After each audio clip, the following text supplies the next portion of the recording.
On the morning of September 11th, 2001, I was driving to work, humming softly to a Cantonese ballad playing faintly through the speakers when the broadcast broke. The first plane had already hit the North Tower.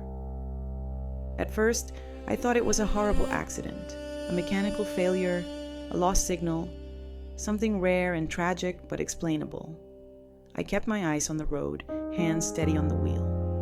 Then came the second plane. I didn't make it to work right away. Instead, I pulled into a grocery store parking lot and sat there, frozen. The newscaster's voice trembled as he described the second tower crumbling into ash. I gripped the steering wheel like it was the only thing tethering me to the earth. The world, in real time, was changing shape. Not just politically, but emotionally, spiritually. Even the sky felt different. When I finally walked into the office, no one spoke. The television in the break room played on mute, but the images didn't need sound. We all knew. We could feel the unraveling. In the weeks that followed, the nation mourned, but also hardened. Flags appeared overnight on porches, car windows, and storefronts. Airports turned into quiet gauntlets, filled with long lines and nervous glances. Patriotism surged, but so did suspicion. People looked over their shoulders more.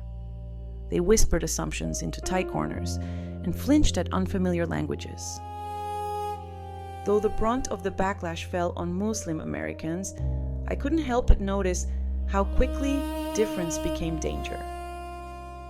The hyphen in Asian American, something I had always clung to as a bridge, suddenly felt like a crack that needed explaining.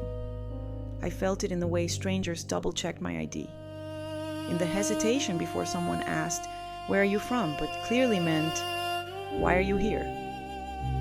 One evening, Jay called from her apartment. She sounded shaken. "How do we teach our kids about hate?" she asked, "without feeding it?" I didn't have an answer. Not a complete one. But I knew what I could do.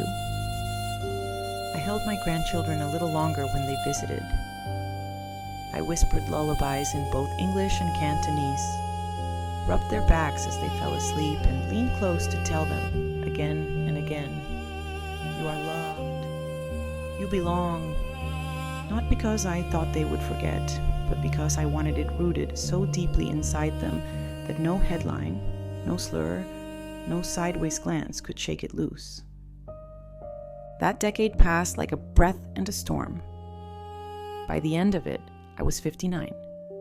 The edges of my hair had turned silver, and the calendar pages flipped faster than they used to. I was no longer chasing my career. I was mentoring younger analysts, passing on advice with a firmness I'd once reserved only for my children. I stood between generations. Behind me were my parents, Ma and Ba, who had braved oceans and history to give me this life. Their voices still echoed in my memory, even as their physical absence weighed quietly in every tradition I upheld.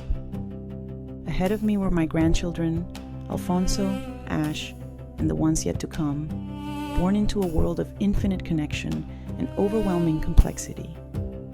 They would never know what it meant to stand at the edge of two continents, to carry culture like a hidden badge, and yet, I hoped they would still feel it. In the middle, there was me. I was not just Ellen, I was still Hoi Lam. I was every version I had been, folded together like pages in a book that refused to end.